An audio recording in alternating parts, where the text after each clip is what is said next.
نحمده ونستعينه ونستغفره ونعوذ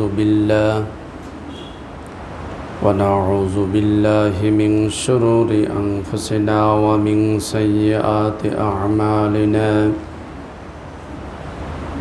من يهد الله فلا مضل له ومن يضلل فلا هادي له ونشهد أن لا إله إلا الله وحده لا شريك له ونشهد أن سيدنا وحبيبنا ومولانا محمدا عبده ورسوله الذي أرسله بالحق بشيرا ونذيرا وداعيا إلى الله بإذنه وسراجا منيرا فقد قال الله تعالى في كلامه المجيد وفرقانه الحميد সকলেই পড়ুন আউযু বিল্লাহি মিনাশ শাইতানির রাজিম বিসমিল্লাহির রহমানির রহিম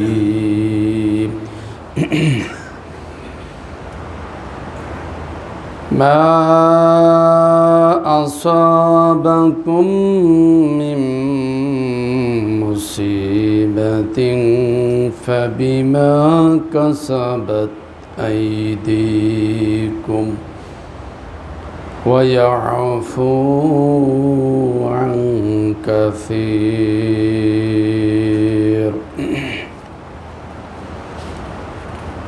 وقال تعالى في آية الأخرى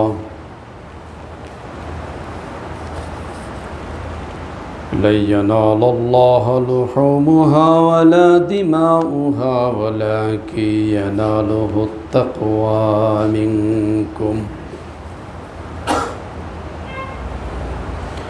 كذلك سخرها لكم لتكبروا الله على ما هداكم وبشر المحسنين صدق الله ورسوله الحمد لله رب العالمين والصلاة والسلام على أشرف الأنبياء والمرسلين وعلى آله وأصحابه أجمعين সম্মানিত মুসল্লিয়ানে কেরাম, পিতার বয়সী সম্মানিত মুরব্বিয়ানে আজম, যুবক ভাইরা, সকলকে জানাই অন্তরের অন্তরস্থল থেকে সালাম। আসসালামু আলাইকুম ওয়া রাহমাতুল্লাহি ওয়া বারাকাতুহু। আশা করি আপনারা ভালো আছেন।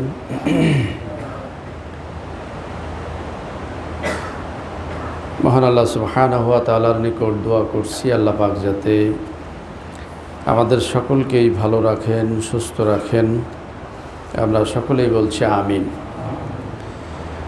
প্রথমেই মহান মনিবের দরবারে শুকরগুজার আদায় করছি, যারা একান্ত মেহেরবানিতে, যারা শেষ করুণায় আমরা সুস্থ থেকে আজকে সালাতুল জুমআ আদায় করার জন্য মসজিদে এসেছি। মহান মনিব আমাদেরকে নিয়ে এসেছেন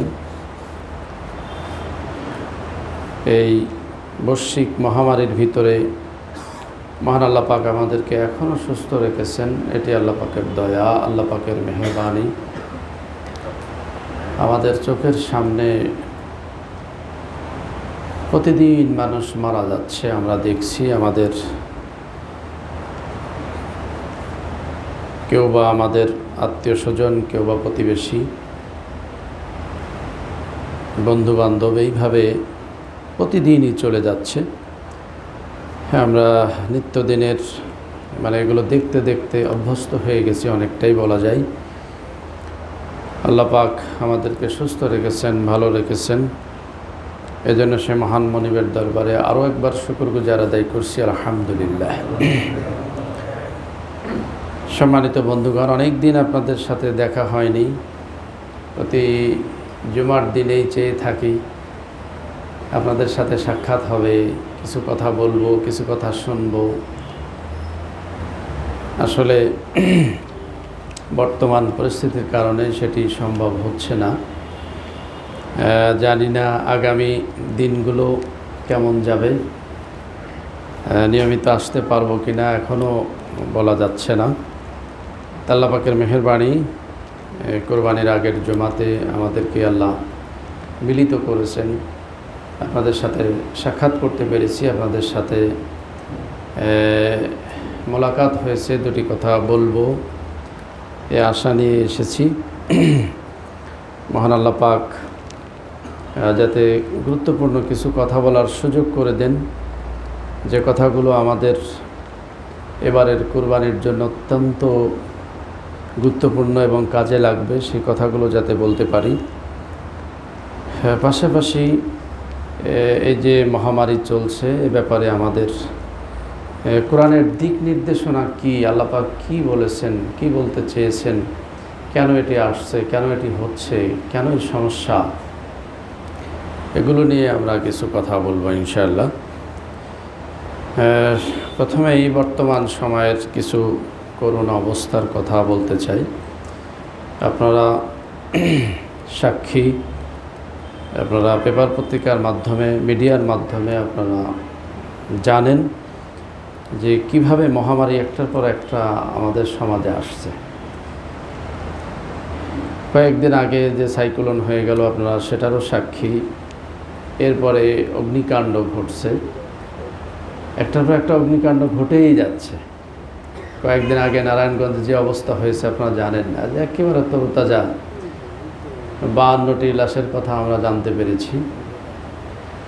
52টি মানুষ তারা অগ্নিদগ্ধ হয়ে আগুনে পুড়ে তারা মারা গেল। আপনারা চিন্তা করতে পেরেছেন যে আগুনে আমরা একটু গরম পানি সইতে পারি না, আর আগুনে তারা পুড়ে মারা গেছে। আমাদের হৃদয়ে রক্তক্ষরণ হচ্ছে, আমরা তাদের জন্য দোয়া করি। আল্লাহ পাক তাদেরকে জান্নাতুল ফেরদাউসের মেহমান বানিয়ে দিন। এই দুনিয়ার এই কষ্টের বিনিময়ে আল্লাহ পাক তাদেরকে মাফ করে দিয়ে সর্বোচ্চ মর্যাদার আসনে আসীন করে দিন। আমরা সকলেই বলছি আমিন। এর কয়েকদিন আগেই ঘটনা, যে মগবাজারে যে ঘটনাটা ঘটেছে, বিস্ফোরণের ঘটনা, আপনারা সেটাও সাক্ষী, সেটাও জানেন। এরপরে কয়েকদিন আগে একটু ভূমিকম্প ঘটে গেল। এইভাবে আমরা দেখছি আর কি, যে একটার পর একটা গজব আসছে, একটার পর একটা সমস্যা আসছে, সমস্যার ভিতরে আমরা জর্জরিত। সম্মানিত বন্ধুগণ, আমরা নিঃসন্দেহে বলতে পারি যে এগুলো আল্লাহর গজব, এগুলো পরীক্ষা নয়। পরীক্ষা এইভাবে আল্লাহ পাক নেন না, এটা পরীক্ষার কোনো ধরন নয়। ইমানদারদের আল্লাহ পরীক্ষা নিতে চেয়েছেন, বলেছেন ওয়ালানাবলুওয়ান্নাকুম বিশাইইম মিনাল খাউফ ওয়াল জু' ওয়া নাকসিম মিনাল আমওয়াল ওয়াল আনফুস ওয়াস সামারাত। এখানে আল্লাহ পাক বলেছেন যে ভয়, ক্ষুধা, শস্য ফলের ক্ষতি, জানের ক্ষতি, মালের ক্ষতির বিনিময়ে আল্লাহ পাক পরীক্ষা নেবেন। তো জানের ক্ষতি যেগুলো আমরা জানি, যে যুদ্ধের ময়দানে কিছু প্রাণ ঝরে যাবে, আল্লাহ পাক কিছু মানুষদেরকে শাহাদাতের মর্যাদা দিতে চান, শহীদ হিসেবে তাদেরকে নিতে চান, সেটার হিসাব একটু ভিন্ন। কিন্তু মহামারী, দুর্যোগে আর একটার পর একটা গজব এসে মানুষ নিঃশেষ হয়ে যাবে, এটা আল্লাহর কামনা নয়, এটা আল্লাহ পাক চান না। এটা পরীক্ষা নয়, এটা নিঃসন্দেহ গজব। এই জন্য আল্লাহ পাক কুরআনুল কারিমে বলেছেন, মা আসাবা মিন মুসিবাতিন ফিল আরদি ওয়ালা ফি আনফুসিকুম ইল্লা ফি কিতাবিম মিন ক্বাবল আন নাবরাহা। আল্লাহ পাক বলছেন, পৃথিবীতে অথবা ব্যক্তিগতভাবে তোমাদের উপরে যে বিপদ মুসিবত আসে, এমন কোনো বিপদ নেই যা একটি কিতাবে নেই, মানে একটা কিতাবে যা লিপিবদ্ধ নাই। এরপর বলছে যে আমরা পূর্বে উহা প্রণয়ন করে রেখেছি, নিশ্চয়ই উহা আল্লাহর পক্ষে খুবই সহজ। এখানে আল্লাহ পাক বলছেন যে এমন কোনো বিপদ পৃথিবীতে আসে না অথবা তোমাদের উপরে আসে না যা আমি একটা কিতাবে লিপিবদ্ধ করে রাখিনি। তাহলে আল্লাহ পাক সকল বিপদ মুসিবত তিনি লিখে রেখেছেন। কি করেছেন? লিখে রেখেছেন। এই আয়াত দ্বারা সেটাই প্রমাণিত যে বিপদ মুসিবত যা আসে সেটা পৃথিবীতে হোক অথবা আমাদের উপরে হোক, অবশ্যই আল্লাহ পাক একটা কিতাবে লিখে রেখেছেন। এরপর আল্লাহ পাক বলছেন যে লিকাইলা তাসাউ আলা মা ফাতাকুম। এরপর আল্লাহ পাক বলছেন যে এটা এজন্য যে যা কিছু ক্ষতি তোমাদের হয় সে কারণে তোমরা হতাশ না হও। ওয়ালা তাফরাহু বিমা আতাকুম, এবং যা তোমাদের দেওয়া হয় তা পেয়ে তোমরা গৌরব উৎফুল্ল না হও, অহংকার না করো। এরপর বলা হচ্ছে যে আল্লাহ উদ্ধত অহংকারীদের পছন্দ করেন না। তাহলে বিপদ মুসিবতগুলো কেন আসে? আল্লাহ পাক আয়াতের শেষে জানিয়ে দিলেন যে তোমরা যা হারিয়েছো, তোমরা যা ক্ষতিগ্রস্ত হচ্ছে, এজন্য যাতে তোমরা দুঃখ না করো, একবারে ভেঙে না পড়ো, আর তোমরা যা পাচ্ছ সেজন্য যাতে অহংকারী না হও, তোমরা যাতে পৃথিবীতে উদ্ধত না হও। তাহলে এর দ্বারা প্রমাণিত যে বিপদ মুসিবত সব লিখিত আছে। তো বিপদ মুসিবত যদি সব লেখাই থাকে, সব যদি বিপদ মুসিবত আল্লাহ পাক লিখে রাখেন, তাহলে ওই আয়াতের সাথে এটা সাংঘর্ষিক হবে যে ওমা আসাবাকুম মিন মুসিবাতিন ফাবিমা কাসাবাত আইদিকুম ওয়া ইয়াফু আন কাসির। তোমাদের উপরে যে বিপদ মুসিবত আসে এগুলো তোমাদের দুই হাতের কামাই, এটা তোমাদের কর্মের ফল। তোমরা যে অপরাধ করো সেই অপরাধের ফলাফল, যে ভুল করো সেই ভুলের এটা হলো রেজাল্ট। ওই আয়াতের সাথে এটা সাংঘর্ষিক হয়। তাহলে বোঝা যাচ্ছে এখানে আল্লাহ পাক বলছেন যে বিপদ মুসিবত আসার যে মানে কি কারণে বিপদ আসতে পারে, কোন কারণে বিপদ আসে, কি করলে কোন বিপদ আসবে, এই আইন কানুন বিধিবিধান সব লাওহে মাহফুজে কি আছে? লেখা আছে। সেখানে আল্লাহ পাক লিখে রেখেছেন কোন অপরাধের কারণে কোন ধরনের বিপদ আসবে, কোন অপরাধের কারণে কি ধরনের বিপর্যয় ঘটবে। এই সমস্ত আইন কানুন বিধিবিধান নীতিমালা আল্লাহ পাক সব লিখে রেখেছেন লাওহে মাহফুজে। তাহলে আজকে যে বিপদ মুসিবত আসছে এগুলো আল্লাহর আইন অনুযায়ী আসছে, আল্লাহর বিধান অনুযায়ী। ইতিপূর্বে আমরা একাধিকবার আলোচনা করেছি যেগুলো আল্লাহর বিধান অনুযায়ী আসে। তো পৃথিবীতে যে সমস্ত বিপদ মুসিবত আল্লাহ পাক দিয়ে থাকেন, এর একটা কারণ হলো যাতে আমরা আমাদের ভুল বুঝতে পারি, ভুল বুঝতে পেরে যাতে আমরা সংশোধন হয়ে যাই, আমরা যাতে অনুতপ্ত হই এবং আল্লাহর কাছে যাতে আবার আমরা মানে বিনয় অবনত যাতে হই। এই জন্য আল্লাহ পাক বিপদ মুসিবতগুলো দেন। সূরা রুমে আল্লাহ পাক সে কথা পরিষ্কার করছেন যে জহরাল ফাসাদু বিল বাররি ওয়াল বাহরি বিমা কাসাবাত আইদিন নাস। জলে স্থলে যে বিপর্যয় সৃষ্টি হয়, যে মহামারী আসে, যে অসঙ্গতি সৃষ্টি হয়, এগুলো মানুষের কারণে হয়। কারণ মানুষ এই পরিবেশ নষ্ট করে, মানুষ পরিবেশ নষ্ট করে, ধ্বংস করে, যার কারণে একটার পর একটা বিপদ মুসিবত আসে। কেন আসে, কেন এগুলো আমি পাঠাই, আল্লাহ পাক আয়াতের শেষে জানিয়ে দিচ্ছেন যে লাআল্লাহুম ইয়ারজিউন, যাতে তারা ফিরে আসে, তাদের ভুল যাতে তারা বুঝতে পারে, যাতে অনুতপ্ত হয়। এরপর আল্লাহ পাক দেখেন সূরা সাজদায় বলছেন যে বিপদ মুসিবতগুলো কিভাবে আসে। আল্লাহ পাক বলছেন ওয়ালা নুযিকান্নাহুম মিনাল আযাবিল আদনা দুনাল আযাবিল আকবার। আমি প্রথমে ছোট ছোট বিপদ দিই, বড় বিপদ দেওয়ার আগে ছোট বিপদ দিই। কারণটা হলো লাআল্লাহুম ইয়ারজিউন, যাতে তারা সংশোধন হয়ে ফিরে আসে। তাহলে বড় বিপদ আসার আগে ছোট ছোট বিপদ আল্লাহ পাক পাঠান সতর্ক করার জন্য। এগুলো হলো সাবধান বাণী। এই যে ছোট ছোট যে বিপদ, ভূমিকম্প একটু নাড়া দিল, যাতে সতর্ক হয় মানুষ, ঠিক না? একটু অগ্নিকাণ্ড ঘটে গেল, যাতে মানুষ সতর্ক হয়। যাতে বিল্ডিং কোডগুলো মেনে তারা বিল্ডিং করে, নিজের ইচ্ছামাফিক এই বিল্ডিং কোড ভঙ্গ করে যাতে বিল্ডিং না করে, পরিবেশ যাতে নষ্ট না হয় সেদিকে যাতে খেয়াল রাখে। তাহলে এই যে ছোট ছোট বিপদগুলো আল্লাহ পাক আগে দেন। এরপরে বলছেন যে লাকাদ আরসালনা ইলা উমামিন মিন ক্বাবলিকা ফাআখাযনাহুম বিল বাসাই ওয়াদ দাররাই লাআল্লাহুম ইয়াতাদাররুন। আল্লাহ সূরা আনামে বলছেন যে আমি এগুলো দিয়ে থাকি কেন? তোমাদের পূর্বে অনেক জাতির নিকট এই বিপদ মুসিবত এসেছিল, আমি তাদেরকে দুঃখ কষ্ট দিয়েছিলাম।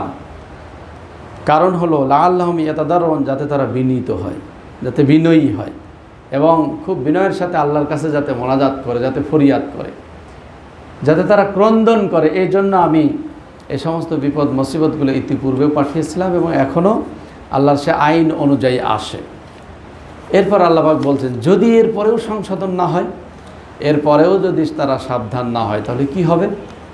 আল্লাহ পাক সেই কথা জানিয়ে দিচ্ছেন, ইয়া আইয়ুহাল্লাযীনা আমানু যকুরু নি'মাতাল্লাহি আলাইকুম।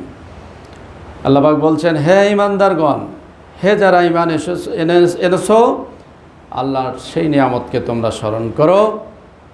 ইজ্জাতকুম জুনুদুন, যখন তোমাদের নিকট আল্লাহর সৈন্যবাহিনী এসেছিল, আল্লাহর সেনাবাহিনী এসেছিল।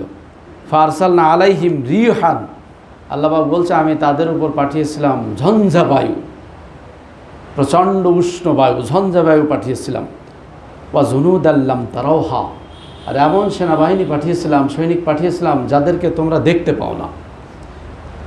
কারণটা কি? ওয়াকান আল্লাহু বিমা তা'মালুনা বাসীর, নিশ্চয় আল্লাহ পাক সব কিছু দেখেন, সব কিছু শোনেন।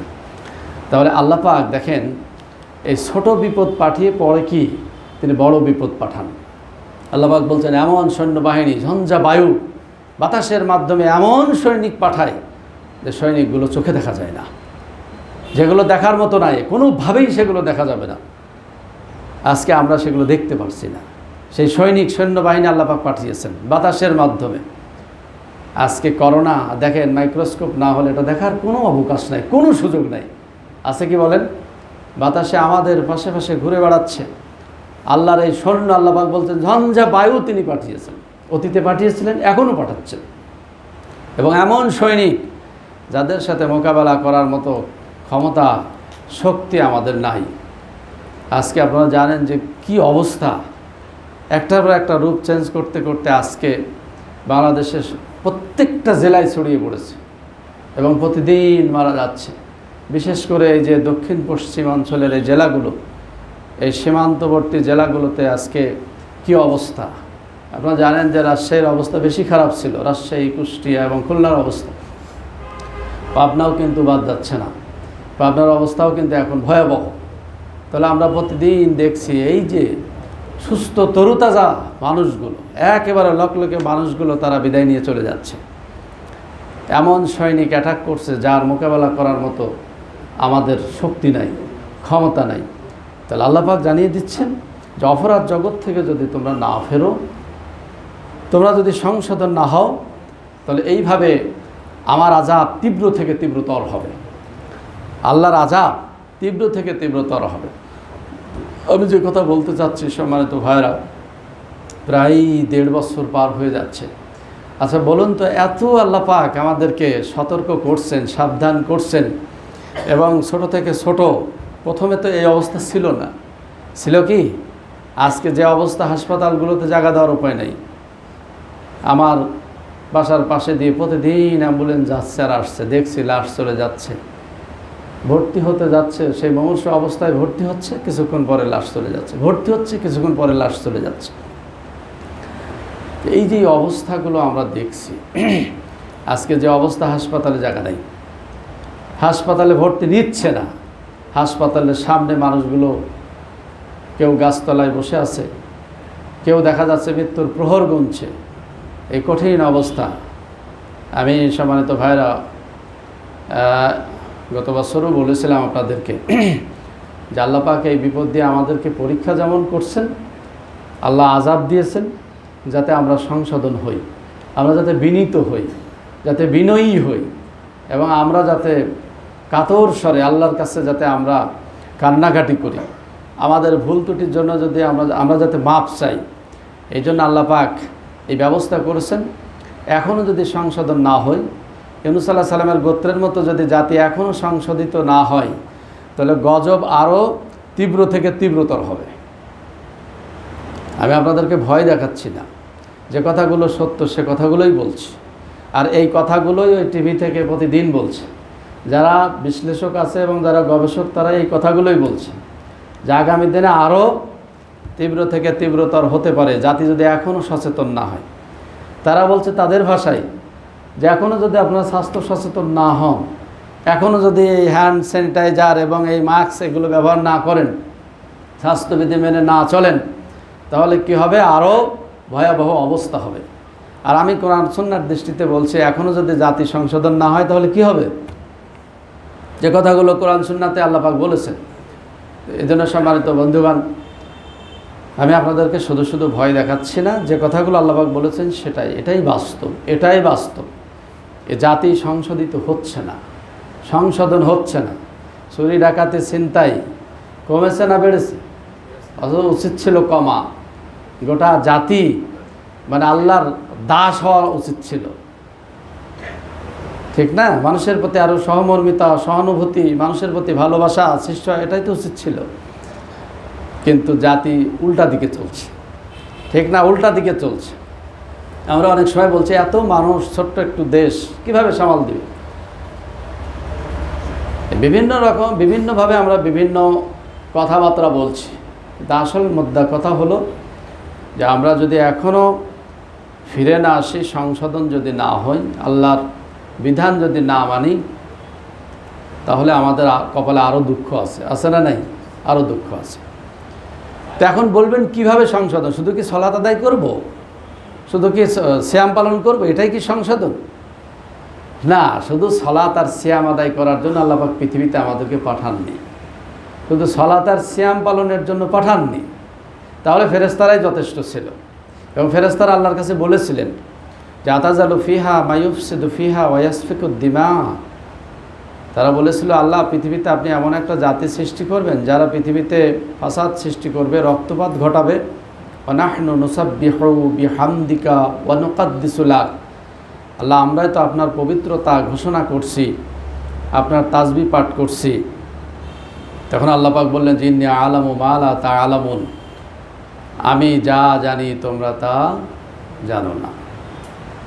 তখন আল্লাহ পাক ফেরেশতাদেরকে বললেন যে আমি যে উদ্দেশ্যে মানুষ সৃষ্টি করছি বা করতে যাচ্ছি, তোমরা সেটা বোঝো নাই। আমি শুধু এই তাসবিহ তাহলিল পাঠ করার জন্য, সালাত আর সিয়াম পালন করার জন্য আমি মানুষ সৃষ্টি করতে যাচ্ছি না। আমি মানুষ সৃষ্টি করছি, তারা হবে আমার প্রতিনিধি। কি হবে? মানুষ আমার প্রতিনিধি, তারা আমার পৃথিবীতে আমার নির্দেশনা বাস্তবায়ন করবে, আমার হুকুম তারা মেনে চলবে এবং হুকুম সমাজে বাস্তবায়ন করবে। তাহলে এই সমাজে আল্লাহর হুকুম চলছে কি? বলেন, চলছে কি? কালকে একটা তাফসির শুনছিলাম রাত্রে, আমারই একজন সম্মানিত ওস্তাদ তিনি তাফসির করলেন। আপনারা শুনলেও, সে তাফসির শুনলেও আপনারা মুগ্ধ হবেন, সে তাফসির শুনলে মুগ্ধ হবেন। বলছেন কথা যে আমরা আমাদের জীবনটা কোরআন দিয়ে সাজাতে চাই, আমাদের জীবনটা আমরা কোরআন দিয়ে আমরা সাজাতে চাই, কোরআন মানতে চাই। কোরআনই হবে আমাদের জীবন, কোরআনই হবে আমাদের স্বপ্ন, কোরআনই হবে আমাদের ধ্যান না খেয়াল, কোরআনই হবে। খুব ভালো কথা, খুব সুন্দর কথা। কিন্তু আপনি একটু চিন্তা করে দেখেছেন কি যে কোরআনুল কারিমের কোনো একটা বিধানকে আমরা যথাযথভাবে পালন করছি? হচ্ছে পালন? কোরআন অনুযায়ী কি আমাদের সালাত হচ্ছে? কোরআন অনুযায়ী কি আমাদের সিয়াম হচ্ছে? কোরআন অনুযায়ী কি আমাদের যাকাত হচ্ছে? কোরআন অনুযায়ী কি আমাদের হজ হচ্ছে? হচ্ছে না। আমি যদি একটা একটা করে মিলিয়ে দেই, তাহলে দেখবেন যে আপনারা যে আমাদের জীবনে সব ভুল হয়ে যাচ্ছে, সবই ভুল হয়ে যাচ্ছে। তো এইভাবে আল্লাহ পাক যে নির্দেশনাগুলো দিয়েছেন, সেই নির্দেশনাগুলো আমরা ছেড়ে দিয়েছি। এক কথায় আল্লাহর বিধানকে আমরা প্রত্যাখ্যান করেছি। আল্লাহর বিধানের সাথে আমরা মানুষের বিধান, মানুষের মতকে আমরা কি করেছি? সমান সমান প্যারালাল করে ফেলেছি, ঠিক না? এই জন্য আমরা যদি আল্লাহর বিধানের দিকে ফিরে না আসি, আল্লাহ যে উদ্দেশ্যে আমাদেরকে সৃষ্টি করেছেন সেই উদ্দেশ্যের দিকে যদি আমরা ফিরে না আসি তাহলে বিপর্যয় সৃষ্টি হবে, এটাই স্বাভাবিক, ঠিক না? এটাই স্বাভাবিক। তো পৃথিবীতে তাই হচ্ছে। আজকে ধনী গরিবের কী ব্যবধান আপনারা চিন্তা করেছেন? ধনী গরিবদের কি ব্যবধান চলছে সমাজে, কি বৈষম্য! এই সমাজে কত মানুষ! আপনারা ফেসবুকে সেদিন দেখবেন যে একটা পুলিশ ধরেছে এক রিকশাওয়ালাকে ধরেছে। তো সে বলছে যে কি করব, আমার বাড়িতে খাবার নাই।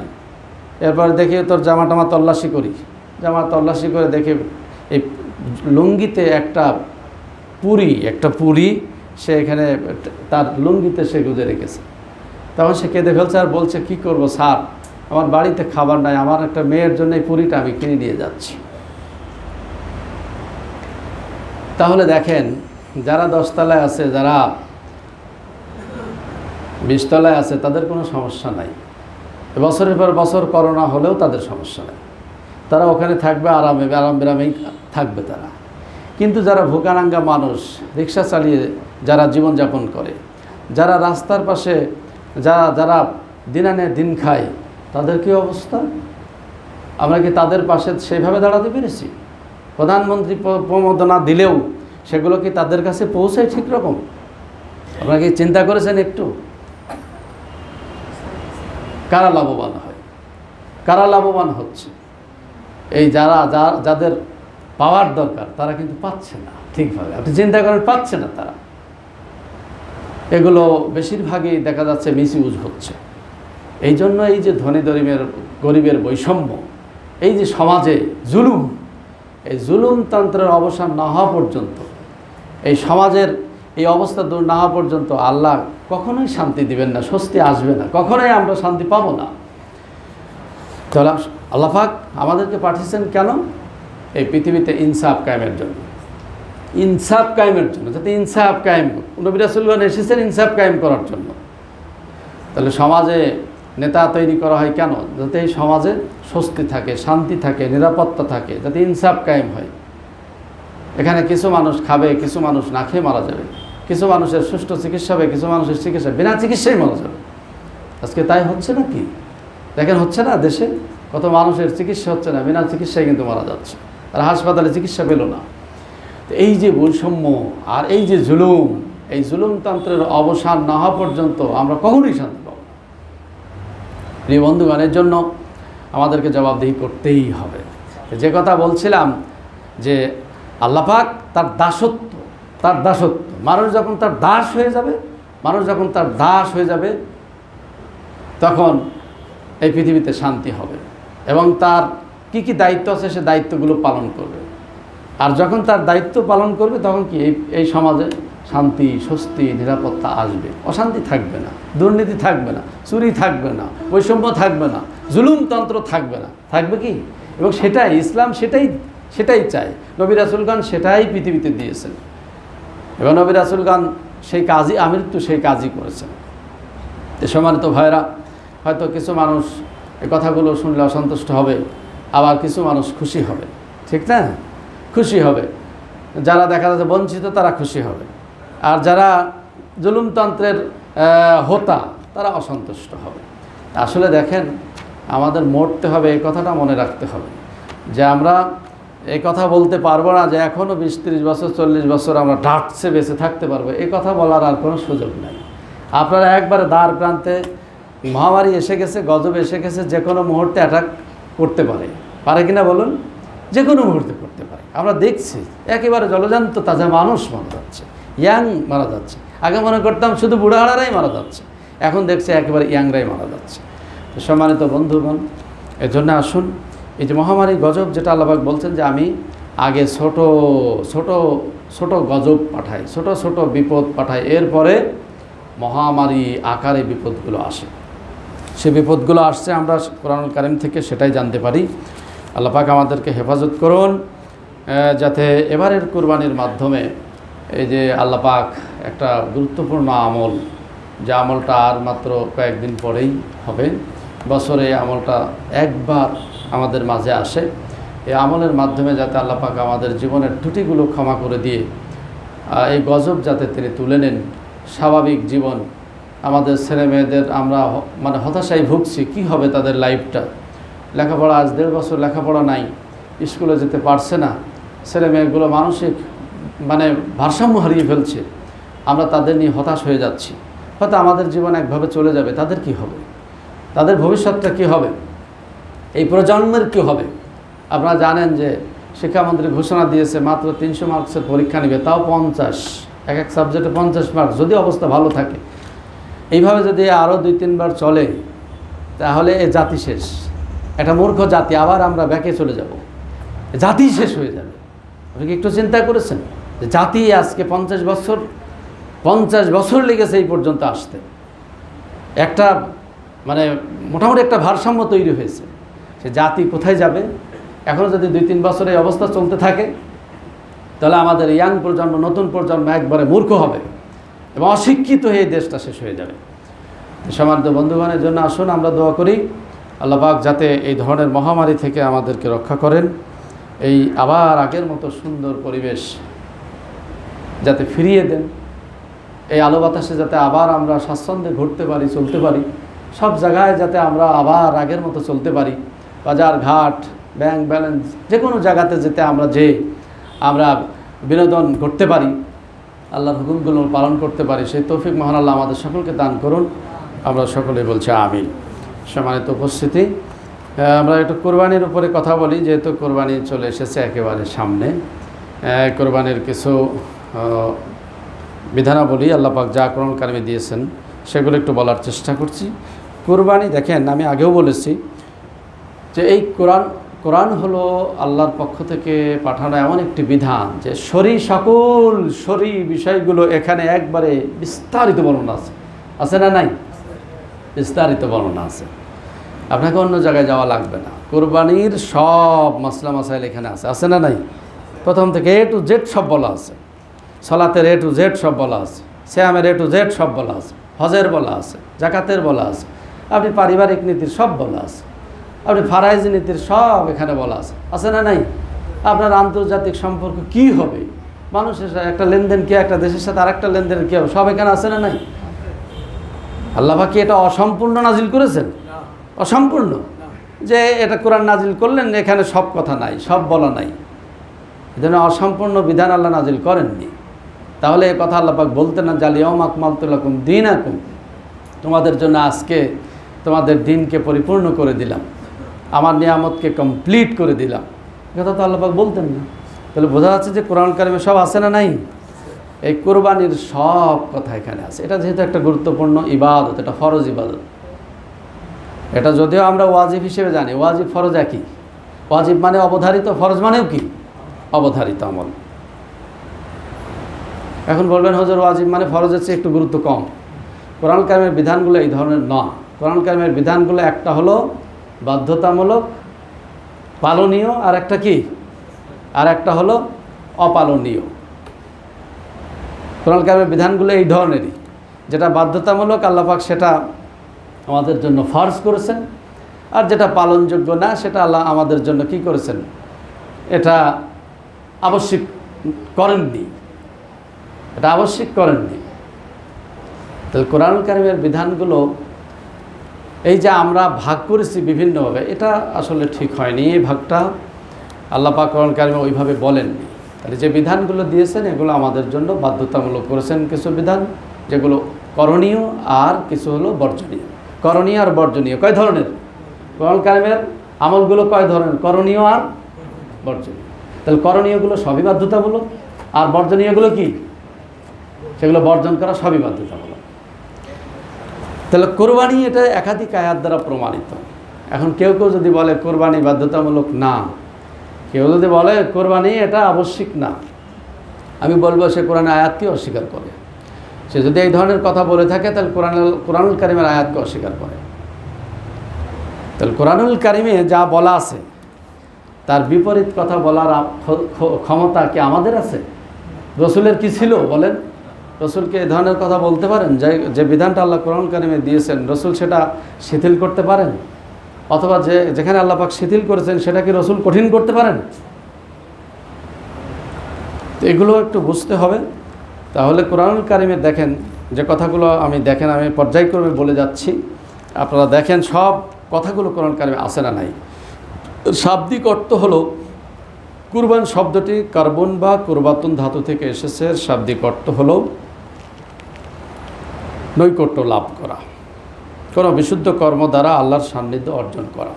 এ ব্যাপারে আল্লাহ পাক যেমন সূরা ইমরানে বলছেন, আল্লাযীনা ক্বালু ইন্নাল্লাহা আহিদা ইলাইনা আল্লা নু'মিনা লিরাসূলিন হাত্তা ইয়াতিনা বিকুরবান। এখানে কোরবানের কথা বলেছেন, যে যারা বলে আল্লাহ আমাদের প্রতিশ্রুতি দিয়েছেন যে আমরা যেন কোনো রাসূলের প্রতি বিশ্বাস স্থাপন না করি যতক্ষণ পর্যন্ত তিনি আমাদের নিকট এমন কুরবানি উপস্থাপন না করবেন যা আগুন এসে গ্রাস করে। তাহলে কোরবানের কথা সরাসরি কোরআন কারিমে আছে। এরপরে আল্লাহ পাক সূরা ইমরানের 99 নম্বর আয়াতে বলেছেন, সূরা আহকাফের 28 নম্বর আয়াতে এই কোরবানের কথা আল্লাহ পাক তুলে ধরেছেন। এটি কোরআনে 11টি রূপে 96 বার এসেছে। এর শাব্দিক অর্থ হলো নৈকট্য লাভ করা, কোনো বিশুদ্ধ কর্ম দ্বারা আল্লাহর সান্নিধ্য লাভ করা, ত্যাগ করা বা ত্যাগী হওয়া, আল্লাহর নামে গবাদি পশু জবাই করার মাধ্যমে আল্লাহর সন্তুষ্টি অর্জন করা, যা সূরা মায়েদার 27 নম্বর আয়াতে আল্লাহ পাক পরিষ্কার করে জানিয়ে দিয়েছেন। তাহলে শাব্দিক অর্থটা আমরা জানলাম। এর পারিভাষিক অর্থ আল্লাহ পাক এভাবে বলেছেন, শরীয় অর্থ যেটি, যে ফাবাশশারনাহু বিগুলামিন হালিম, আল্লাহর সন্তুষ্টি অর্জনের লক্ষ্যে আল্লাহর দেখানো পদ্ধতি অনুযায়ী পশু উৎসর্গের মাধ্যমে নিজেকে সম্পূর্ণরূপে আল্লাহর সামনে আত্মসমর্পণ করার নাম হলো কোরবানি।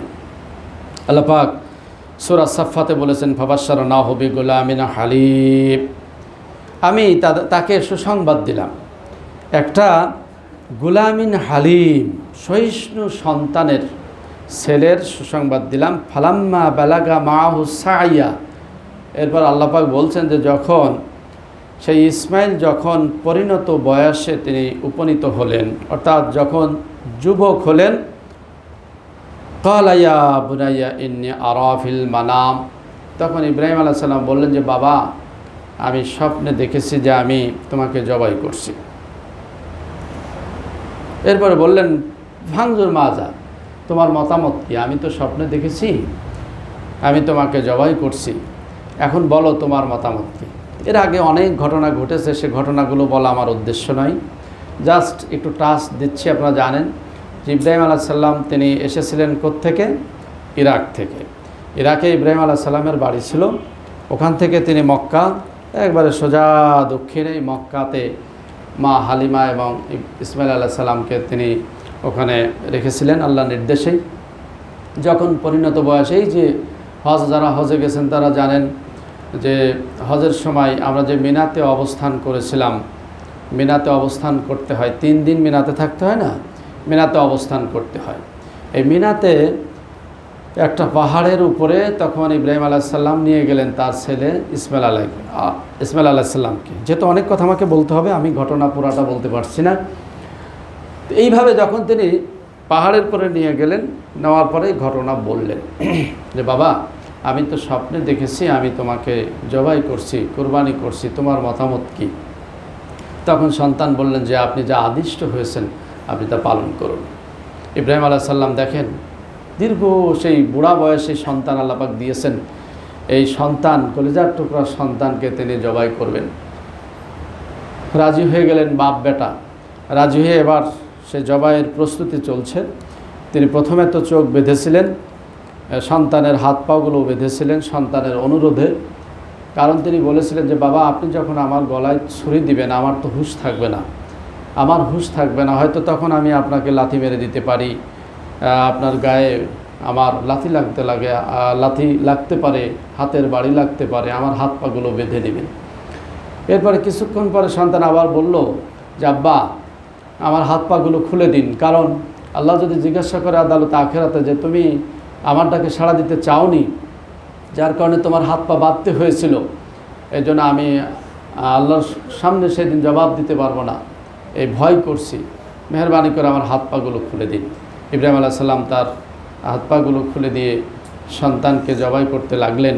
সে ঘটনা আল্লাহ পাক এখানে সূরা সাফফাতে বলেছেন যে কি হলো, ক্বালা ইয়া আবাতি ফাআল মা তু'মারু, তখন বললেন যে বাবা, আপনি যা আদিষ্ট হয়েছেন আপনি পালন করুন। ইব্রাহিম আলাইহিস সালাম তখন জবাই করার চেষ্টা করলেন। জবাই তো হলো না, সে ঘটনাও আপনারা জানেন। এবার বলছে সাতাজিদুনি ইনশাআল্লাহ মিনাস সাবিরিন ফালাম্মা আসলামা ওয়াতাল্লাহু লিল জাবিন, তারা দুইজনই কি হলো, আল্লাহর নিকট আত্মসমর্পণ করলেন। বুঝলেন, দুইজন আগে আত্মসমর্পণ করলেন। ইব্রাহিম আলাইহিস সালাম নিজেও আত্মসমর্পণ করলেন, ইসমাইল আলাইহিস সালাম নিজেও আত্মসমর্পণ করলেন। ওয়াতাল্লাহু লিল জাবিন, এরপর তাকে কাত করে শুইয়ে ফেললেন। তাহলে বোঝা যাচ্ছে যে আপনাকে কি আগে আল্লাহর সামনে আপনাকে মস্তক অবনত করতে হবে, আত্মসমর্পণ করতে হবে, সারেন্ডার করতে হবে। ইব্রাহিম আলাইহিস সালাম এবং ইসমাইল আলাইহিস সালাম সেই কাজটি করেছিলেন। এই জন্য বলা হচ্ছে যে আল্লাহর সন্তুষ্ট অর্জনের লক্ষ্যে আল্লাহর দেখানো পদ্ধতি অনুযায়ী পশু উৎসর্গের মাধ্যমে নিজেকে সম্পূর্ণরূপে আল্লাহর সামনে আত্মসমর্পণ করা। ইসমাইল আলাইহিস সালাম জবাই হলো না, তাদের স্থলে আল্লাহ পাক একটা বলা হয়েছে জিবহিন আজিম, একটা বিরাট বড় পশুর কথা বলা হয়েছে। আজিম, আজিম মানে কি, এটা জিবহিন আজিম, মহান একটা পশু, বিরাট বড় পশু। হ্যাঁ, যদিও আমরা সেটার কথা জানি যে ছাগল একটা ছোট পশু জবাই হয়েছিল, কিন্তু এখানে কোরআনুল কারিমে জিবহিন আজিম বলা হয়েছে যে একটা মহান পশু তিনি জবাই করলেন। আল্লাহ সেটা আমাদের জন্য কি করলেন, সেটা আমাদের জন্য বাধ্যতামূলক করে দিলেন। এখন এই কথা অনুযায়ী অনেকে বলে যে ইব্রাহিম আলাইহিস সালাম থেকে এই যে কোরবানির সিলসিলা শুরু হয়েছে। ইব্রাহিম আলাইহিস সালাম তিনি যে আল্লাহর জন্য উৎসর্গ করলেন তার সন্তানকে, এটা স্মরণীয় করে রাখার জন্য আল্লাহ পাক কী করলেন, আমাদের জন্য কোরবানি ওয়াজিব করে দিলেন। এ কথা ঠিক নয়, এ কথা ঠিক নয়। কারণ কোরবানির বিধান এসছে একবার আদম আলাইহিস সালাম থেকে, আদম থেকেই কোরবানির বিধান। আদম আলাইহিস সালাম তিনি কোরবানি করেছেন, আদম আলাইহিস সালাম নিজেই কোরবানি করেছেন, নিজেই হজ করেছেন। আদম আলাইহিস সালামের বাড়ি ছিল জান্নাত থেকে যখন নামিয়ে দেওয়া হলো, তার বাড়িতে ছিল আরাফা ময়দানে, জাবালুন নূর যেটা বলা হয়, ঠিক না? জাবাল কি বলা হয়, এটা জাবালে রহমত, জাবালে রহমতে এটা ছিল বাড়ি। তিনি আরাফার ময়দানে, সে ঘটনা এখনও আমাদের চোখে যারা হজ করে আমরা এসেছি, যারা হজ করেছেন তারা জানেন আরাফার ময়দানে সারাদিন কি অবস্থা থাকে, কি অবস্থায় এই যে হাজিরা সেখানে কান্নাকাটি করে, চোখের পানি ফেলে সারাদিন আহারাজি করে। সেই আরাফার ময়দানে ইব্রাহিম আলাইহিস সালামকে আদম, আমাদের আদি পিতা আদি মাতা, তারা যে ক্রন্দন করেছিলেন, চোখের পানি ছেড়ে দিয়ে দীর্ঘদিন কান্নাকাটি করেছেন, সেই স্মৃতিস্বরূপ আমরাও সেখানে যে কেঁদেছি এবং হাজী সাহেবরা কাঁদেন সারাদিন, সেই বাবার স্মৃতিস্বরূপ সেখানে কান্নাকাটি করেন। তাহলে বোঝা যাচ্ছে যে আদম আলাইহিস সালাম থেকে হজ শুরু হয়েছে এবং কুরবানি সেখান থেকেই চলে আসছে। এটা ইব্রাহিম আলাইহিস সালামের সুন্নত, এটা বলা ঠিক হবে না। আদম আলাইহিস সালাম থেকেই কোরবানি চলে আসছে। তো একটা ত্যাগের যে একটা মানে বিরাট একটা পরাকাষ্ঠা, সেটা দেখিয়েছেন হজরত ইব্রাহিম খলিলুল্লাহ। আল্লাহ তাকে পরীক্ষা নিয়েছিলেন, সে পরীক্ষায় তিনি উত্তীর্ণ হয়েছেন। তাহলে আমরা শরীয়ত বিধানটা কি পেলাম, যে আল্লাহর সন্তুষ্টি অর্জনের লক্ষ্যে আল্লাহর দেখানো পদ্ধতি অনুযায়ী পশু কোরবানির মাধ্যমে নিজেকে সম্পূর্ণরূপে আল্লাহর নিকট সারেন্ডার করা, এটা হলো কোরবানির লক্ষ্য উদ্দেশ্য। তাহলে শুধু গোশ যদি আমাদের খাওয়ার উদ্দেশ্য থাকে, তাহলে কোরবানি হওয়া না হওয়ার ব্যাপারে প্রশ্ন আছে না নাই? আছে। এই জন্য কোরবানির লক্ষ্য উদ্দেশ্য হলো যে পশু কোরবানির মাধ্যমে আমার নিজেকে আল্লাহর সামনে সম্পূর্ণরূপে আমাকে উপস্থাপন করতে হবে। হ্যাঁ, আমার নিজেকে পেশ করতে হবে যে আল্লাহ, আমি তোমার আজ্ঞাবহ দাস, আমি যেভাবে আমি পশু কোরবানি করলাম, আমার সবচেয়ে মূল্যবান জিনিসটা তোমাকে আমি দিয়ে দিচ্ছি, অথবা আমি জীবনের সকল ক্ষেত্রেই আমি তোমার জন্য আমার জীবন দিতে প্রস্তুত, আমার জীবন যৌবন সব তোমার জন্য। এটা হলো কোরবানির লক্ষ্য উদ্দেশ্য। তো এর শরী হুকুম, সম্মানিত ভাইরা, শরী হুকুম কি? এরপরে আল্লাহ পাক বলেছেন তারাক নালাইহি ফিল আখিরিন, আমি পরবর্তীদের জন্য এটা নির্ধারণ করে দিয়েছি। ওয়াতলু আলাইহিম নাবা ইবনা আদম বিল হক, ইব্রাহিম আলাইহিস সালামের দুই ছেলে যে কোরবানি দিয়েছিল, সেই ঘটনাও আল্লাহ পাক সূরা মায়েদাতে তুলে ধরেছেন। যে সেখানে বলা হয়েছে যে ইব্রাহিম আলাইহিস সালামের দুই ছেলেকে আল্লাহ পাক কোরবানির বিধান দিলেন। ইব্রাহিম কী বলে, আদম আলাইহিস সালাম বললেন তার দুই ছেলেকে কোরবানি করতে। এটা একটা পরীক্ষা স্বরূপ, দুই ছেলে দুই কাজ করতো, সেগুলো আল্লাহর সামনে তারা উপস্থাপন করলেন। একজন কোরবানি করলেন পশু, আর একজন কিছু এই যে শস্য, কিছু ধান বা ইত্যাদি যে সমস্ত কৃষি চাষ করতেন, সেগুলো নিয়ে এসে তিনি কোরবানি স্বরূপ তিনি পাহাড়ে রাখলেন। একজনেরটা কবুল হলো, আর একজনেরটা কবুল হলো না। আল্লাহ পাক এই আয়াতের মাধ্যমে জানিয়ে দিলেন, ইন্নামা ইয়াতাকাব্বালুল্লাহু মিনাল মুত্তাকিন, যারা মুত্তাকি, যারা আল্লাহ সচেতন, যারা আল্লাহকে ভয় করে, সচেতনতার সাথে যারা আল্লাহর নির্দেশগুলো পালন করে তাদেরকে মুত্তাকি বলে। আল্লাহ পাক বলছে যে এই মুত্তাকি যারা, তাদের কুরবানি তিনি কবুল করে থাকেন। তাহলে কুরবানি কবুলের একটা শর্ত পাওয়া গেল, মুত্তাকি। যারা মুত্তাকি, আরবি তাদের ব্যাপারে বলা হচ্ছে যে মুত্তাকি কারা? যারা আল্লাহর নির্দেশগুলো, আদেশগুলো যথাযথভাবে পালন করে, নিষেধগুলো যারা যথাযথভাবে বর্জন করে, তারা হলো মুত্তাকি। আর এই মানের মুত্তাকি যারা, তাদের কুরবানি আল্লাহ পাক কবুল করে থাকেন। তো সম্মানিত ভাইরা, তাহলে বোঝা গেল যে আদম আলাইহিস সালামের সময় থেকেই কুরবানির বিধান ছিল।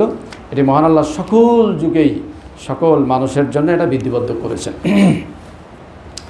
এখন করার পূর্ব শর্ত কি? কুরবানি করার পূর্ব শর্ত, 1 নম্বর পূর্ব শর্ত মুসলিম হওয়া। মুসলিমের জন্য কুরবানি, কোনো কাফেরের জন্য, মুনাফিকের জন্য কুরবানি নয়। কাফের মুনাফিক যদি কুরবানি করে তাহলে সেটা গোশ খাওয়া হবে। কি হবে? সেটা গোশ খাওয়া হবে। তার জন্য যেহেতু কুরবানি না, কুরবানির বিধান আল্লাহ পাক দিয়েছেন যে মুসলিম হতে হবে, যে মুসলিম তার জন্য কুরবানি শর্ত।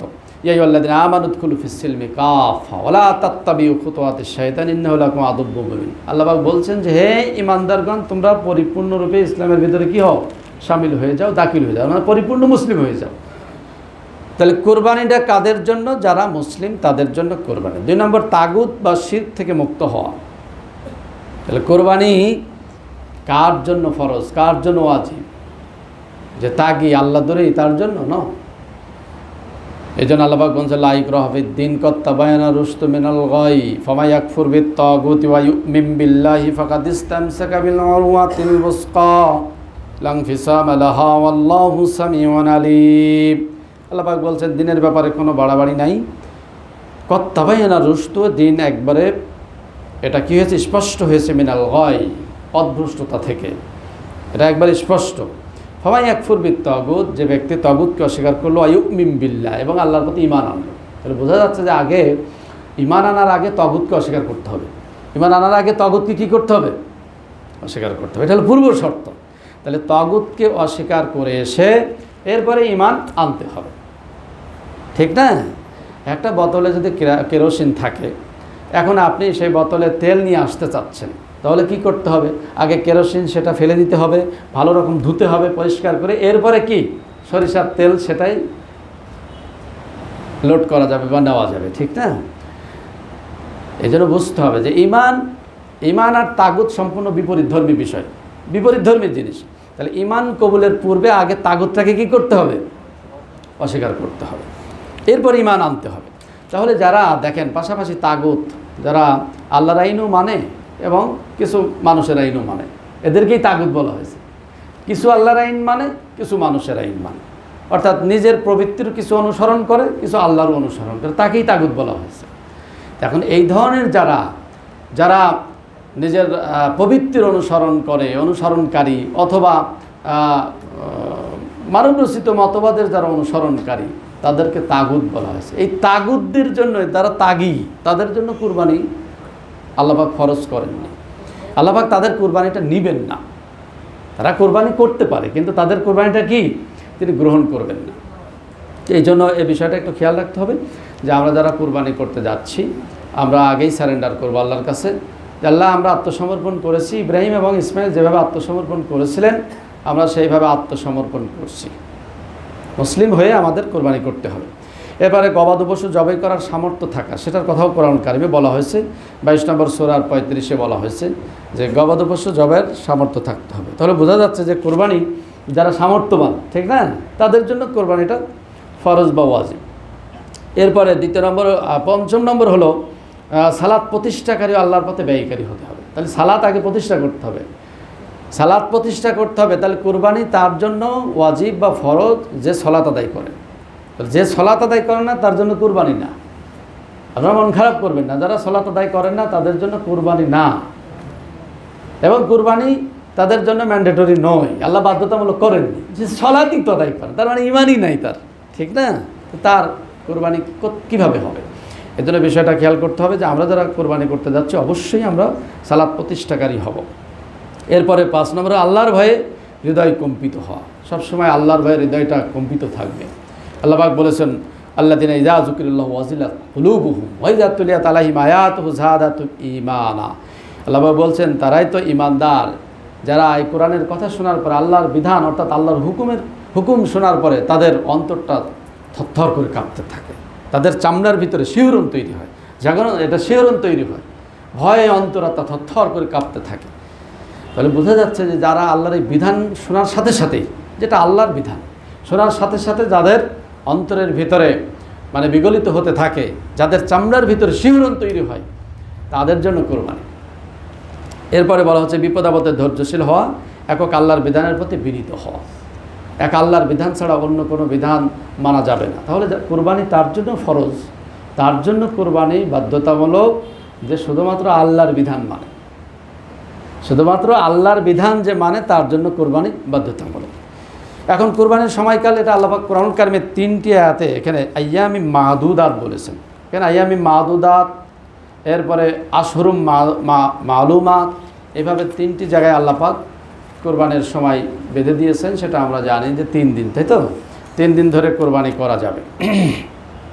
তাহলে আমরা 3 দিনে কোরবানি করবো। এবার পশু কেমন হবে সে ব্যাপারে আল্লাহ পাক একাধিক আয়াতে কোরআনুল কারিমে সেটাও বলেছেন যে পশু কেমন হবে, একবারে নিখুঁত পশু হওয়া লাগবে।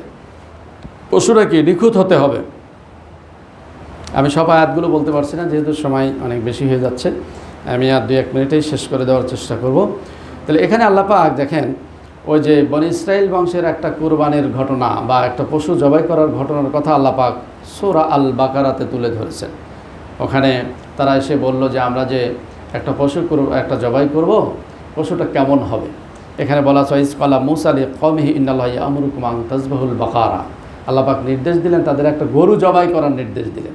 তখন তারা একটার পর একটা প্রশ্ন করতে থাকলো, কেমন হবে, এর কালার কেমন হবে, রং কেমন হবে, বয়স কেমন হবে। আল্লাহ পাক শক্ত বিধান চাপাতে চাপাতে একবার শেষবেলা বললেন যে এমন পশু হবে, একবারে নিখুঁত পশু। তাহলে বোঝা যাচ্ছে যে কোরবানির পশুটা হবে একবারে নিখুঁত, তার শিং ভাঙা চলবে না, পাকাটা চলবে না, তার লেজ কাটা চলবে না, এক কথায় একবারে নিখুঁত পশু আল্লাহকে মানে আল্লাহর জন্য উৎসর্গ করতে হবে। এই জন্য বিষয়টাও খেয়াল রাখতে হবে যে আপনারা পশু যখন কিনবেন ভালো পশু কিনবেন, যেটি আল্লাহর জন্য উৎসর্গ করবেন সবচেয়ে যাতে সুন্দর হয়। এটি আমরা করে থাকি, অনেক সময় দেখা যাচ্ছে যে আমাদের একটু ত্রুটিও হয়ে যায়, তো সেই দিকে খেয়াল রাখতে হবে। গবাদি পশুর প্রকারের কথা কোরআনুল কারিমে বলা হয়েছে 8 ধরনের পশু দিয়ে কোরবানি করা যাবে। মহিষের কথা এখানে নাই, মহিষের কথা এখানে বলা হয়নি। এখানে বলা হয়েছে 8 ধরনের পশু কী কী, সেটা হলো ছাগল, ছাগলের ভিতরে 2টা, হ্যাঁ, পুরুষ ছাগল এবং মাদি ছাগল, পুরুষ ভেড়া মাদি ভেড়া, এরপরে পুরুষ উট মাদি উট, পুরুষ গরু মাদি গরু। এই 8 ধরনের পশুর কথা কোরআনুল কারিমে আল্লাহ পাক বলেছেন। তাহলে 8 ধরনের পশু দিয়ে কোরবানিকে, এখানে দুম্বার মেষ ভেড়ার জাতির অন্তর্ভুক্ত বলা হয়েছে। এই 8 জাতের পশু দিয়ে আমরা কোরবানি করতে পারবো। এখন জবাইয়ের পদ্ধতি কেমন হবে, জবাই করতে হবে ওয়াইন্নাহু মিন সুলাইমান ইন্নাহু বিসমিল্লাহির রহমানির রহিম। এখানে কোরআনুল কারিমে বিসমিল্লাহির কথা বলা হয়েছে যে আল্লাহর নাম ছাড়া অন্য নামে জবাই করলে সে পশুটা কি হয়ে যাবে, হারাম বা নিষিদ্ধ হয়ে যাবে। এই জন্য কোরবানির পশু জবাই করতে হবে আল্লাহর নাম নিয়ে, বিসমিল্লাহির রহমানির রহিম, অথবা কুল ইন্না সলাতি ওয়া নুসুকি ওয়া মাহইয়ায়া ওয়া মামাতি লিল্লাহি রাব্বিল আলামিন, এই দোয়াটা আমরা পড়তে পারি। এখন কোরবানির পশু, কোরবানির জবাই করবে কে, যে কোরবানি করবে সে জবাই করবে। এখানে মনে হয় একটু বিপদ হয়ে গেল, যে কোরবানি করবে সে জবাই করবে।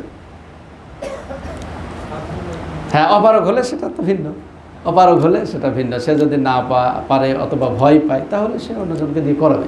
কিন্তু নিয়ম হলো কোরবানি যে করবে তাকে জবাই করতে হবে, তাকে প্রমাণ দিতে হবে। তার স্বামী দিবে, তার স্বামী জবাই করবে। আচ্ছা, অপারগ হলে তার জন্য ভিন্ন মশালা। কিন্তু আপনারা চেষ্টা করবেন কোরবানি নিজের হাতে দেওয়ার। আপনারা নিজেই চেষ্টা করবেন যে আপনি আল্লাহর জন্য কোরবানিটা যে উৎসর্গ করছেন, আপনি নিজে আপনার সেই ফিলিং, সে অনুভূতি আপনার ভিতরে যেটা থাকবে, আর একজন দিয়ে জবাই করলে সেটা হবে না। এই জন্য আপনারা চেষ্টা করবেন যে নিজের হাতে, হ্যাঁ নিজের হাতে কোরবানি, হ্যাঁ তারপরে এটা বলতে পারেন যে আমরা হয়তো মুরব্বী মানুষ জবাই করতে পারছি না, আপনি প্রথমে একটু হাত লাগাবেন, এরপরে বাকি কাজটা অন্যরা করুক, সমস্যা নাই। তাহলে কোরআন কারিমে কিন্তু নিজে জবাই করার কথা বলা হচ্ছে, আমি সে কথাটাই বলছি। অন্যজন দিয়ে জবাই করলে হবে না আমি তা বলছি না, তবে ভাববেন যে কোরআনুল কারিমে যেহেতু আল্লাহ পাক নিজের জবাইয়ের কথা বলেছেন, অপারগতা থাকলে সেটা ভিন্ন বিষয়। তাহলে আপনারা চেষ্টা করবেন জবাই করা। আর কোরবানির পশু মালা পরিধানের কথা গত বছরও আমি আপনাদেরকে বলেছিলাম, আবারও বলছি যে কোরআনুল কারিমের বেশ কয়েকটি প্রায় 2টি আয়াতে আল্লাহ পাক পরিষ্কার করে দিয়েছেন গলায় মালা পরানো, মানে জাস্ট একটু অন্য পশুর থেকে এটা একটু আলাদা, এটা একটু মর্যাদা সম্পূর্ণ। কোরবানির পশুটা অত্যন্ত মর্যাদা, আল্লাহ শায়রুল্লাহ বলেছেন, এটা আল্লাহ পাকের একটা নিদর্শন বলেছেন। এই জন্য কোরবানির পশুটার গলায় আপনারা একটা কিছু লাল বেঁধে দেবেন, এটা অন্য পশুর থেকে জাস্ট একটু আলাদা করা। তো এটা খেয়াল রাখবেন। এখন বলবেন যে এটা কোথায় আছে? সূরা মায়েদার 2 নম্বর আয়াত আপনারা দেখে নেবেন, মায়েদার 2 এবং 97 নম্বর আয়াতে এখানে আল্লাহ পাক পরিষ্কার করে এই গলায় মালা দেওয়ার কথা বলেছেন। আর লক্ষ্য উদ্দেশ্যটা কী হবে সেটা আগেই বলে ফেলেছি। লক্ষ্য উদ্দেশ্য হবে যে আল্লাহর সন্তুষ্টি। লক্ষ্য উদ্দেশ্য কি? আল্লাহর সন্তুষ্টির জন্য হবে।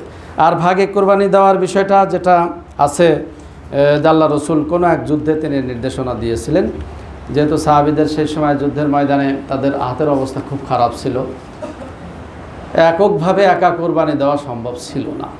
সেই পরিস্থিতিতে আল্লাহ রসুল বলেছিলেন যে ঠিক আছে তোমরা দিতে পারো, এটা হাদিসে আছে। এরপরে আর কোনো নির্দেশনা নাই। পরে যে তিনি নিষেধ করেছেন, অনেকে বলেছেন পরে আর নিষেধ করেননি, যার কারণে এটা চলছে, আবহমান কাল থেকে চলে আসছে। কিন্তু আল্লাহ রসুল কখনও ভাগে কোরবানি নিজে করেননি। সাহাবীরা করেছেন, পরবর্তীতে বড় বড় যে সমস্ত দায়িত্বশীল সাহাবীরা ছিলেন, এটাও প্রমাণ পাওয়া যায় না। তবে আমি বলছি না যে আপনারা করবেন না, যারা করতে পারবেন না এককভাবে তারা ভাগে করেন, কিন্তু যারা পারবেন তারা এককভাবে দেওয়ার চেষ্টা করবেন। এরপরে আর 2-1টা বিধান আছে, এগুলো একটু বলে দিই যেহেতু আর তো সময় পাবো না। কোরবানের গোশত খাওয়ার বিধানটা গত বছরও বলেছি, এবছর একই বিধান। কোরবানের গোশত যদি ফকির মিসকিনকে না খাওয়ান তাহলে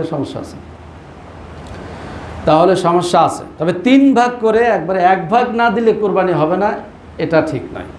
কোরআন কারিমে আল্লাহ পাক পরিষ্কার করে জানিয়ে দিচ্ছেন যে কোরবানির গোশত তোমরা কি করবে? নিজেরা খাও। ফাকুলু মিনহা ওয়াতিমুল বায়েস ওয়াল ফাকির, তোমরা যারা বায়েস মানুষের কাছে হাত পাতে তাদেরকে খাওয়াও, আর যারা হাত পাততে পারে না সমাজের অভাবী মানুষ তাদেরকেও খাওয়াও। তাহলে এইভাবে আমরা কোরবানির গোশত খাওয়াবো। আর মৃত ব্যক্তির পক্ষ থেকে কোরবানি করার বিধান সে বিষয়ে গত বছর বলেছিলাম। এখানে আল্লাহ রসুল হাদিসে পাওয়া যায় যে আল্লাহ রসুল তিনি উম্মতের পক্ষ থেকে কোরবানি দিয়েছেন, উম্মতের পক্ষ থেকে কোরবানি, এবং রসুল তো একাধিক কোরবানি দিয়েছেন।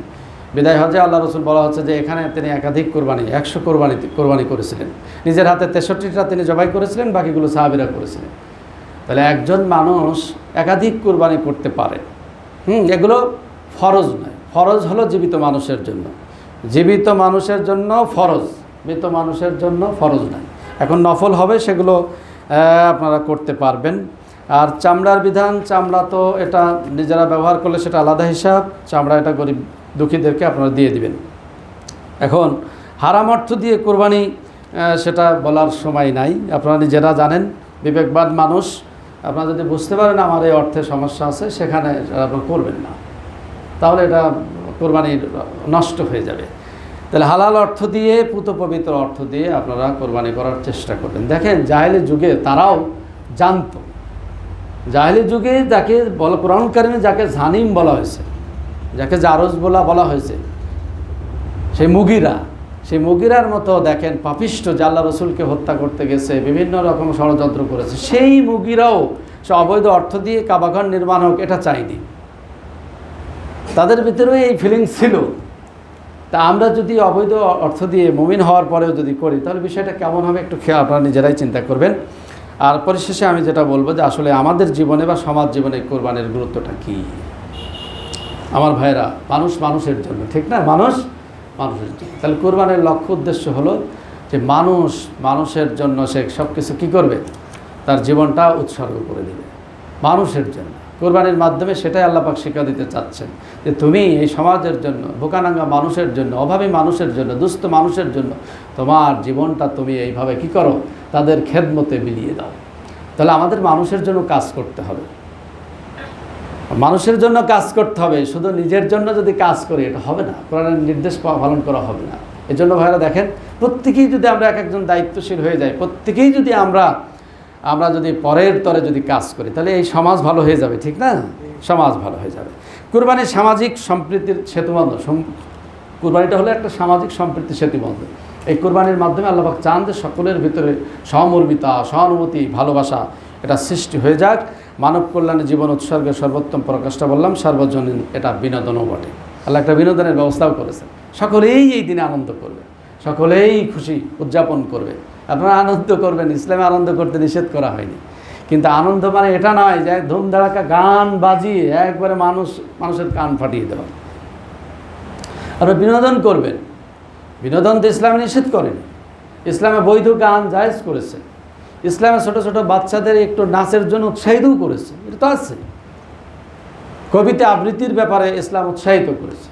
এই জন্য বিনোদনে কোনো সমস্যা নেই। আপনারা ঈদের দিনে পারলে যদি আপনারা একটু ঘুরতে পারেন ঘুরবেন, এরপরে খেলবেন। এখন ঘুরেন না, এখন যেহেতু করোনার সমস্যা, ঘুরলে বিপদ আছে, ঠিক না? এখন ঘুরবেন না। এই জন্য ঈদের দিনে একটু আনন্দ করবেন, বিনোদন করবেন। এটা একটা বিনোদনের ব্যবস্থা আল্লাহ পাক করেছেন। সম্মানিত ভাইরা, পরিশেষে আমি বলতে চাই যে করোনা একটা মহামারী ব্যাধি আমাদের মাঝে আছে। এর জন্য আমরা একটু সতর্ক হব, একটু সাবধান হব। আপনারা সতর্কতা অবলম্বন করবেন, স্বাস্থ্যবিধি মেনে চলবেন। স্বাস্থ্যবিধি অবশ্যই আপনারা মাস্ক পরবেন, অবশ্যই পরবেন। আর হ্যান্ড স্যানিটাইজারও আপনারা ব্যবহার করবেন। সবসময় করবেন না, হাতে আবার ঘা হয়ে যাবে। মাঝে মাঝে দিনে যখন বাইরে থেকে আসবেন আপনারা ভালো রকম সাবান দিয়ে একটু ধুবেন। তো আল্লাহর মেহেরবানি, এই মসজিদে সব ব্যবস্থা আছে। যারা আসে তারা এগুলো মেনেই এখানে আসে, এই কাজগুলো করবেন। আর আরেকটা মেসেজ দিতে চাই যে আমি অর্থাৎ এর আগে একবার থানা থেকে অফিসার আসছিলেন, আমাদেরকে কিছু দিক নির্দেশনা দিয়েছিলেন। এই সমাজে মাদকাসক্ত এটা বেড়ে গেছে, মাদক বেড়ে গেছে। এই জন্য আপনারা সচেতন হবেন, যাতে আপনাদের ছেলেরা বা আমাদের বন্ধু প্রতিবেশী যাতে এই মাদকাসক্ত যাতে না হয়। এটা একটা মরণ ব্যাধি। জি হ্যাঁ। আরেকটা হলো কোরবানির পশুর যে বর্জ্যগুলো আছে আপনারা নিজ দায়িত্বে এগুলো, এবার বিশেষ করে যেহেতু সমস্যা আপনারা বুঝতেই পারছেন, হ্যাঁ হ্যাঁ, অন্য কারোর কষ্ট না হয় জন্য নিজ দায়িত্বে আপনারা এগুলো পরিষ্কারের ব্যবস্থা করবেন। সকলের সুস্বাস্থ্য মঙ্গল কামনা করছি। আর এবারের ঈদের খুশি সকলের ঘরে ঘরে আসুক, এই দোয়া কামনা করেই, এই উদাত্ত আহ্বান রেখেই, স্বাস্থ্যবিধি মেনে চলবেন এই আশা ব্যক্ত করেই আমি আমার সংক্ষিপ্ত কথা এখানে শেষ করছি। আসসালামু আলাইকুম ওয়া রাহমাতুল্লাহি ওয়া বারাকাতুহু। যারা সুন্নত পড়েননি শুনুন।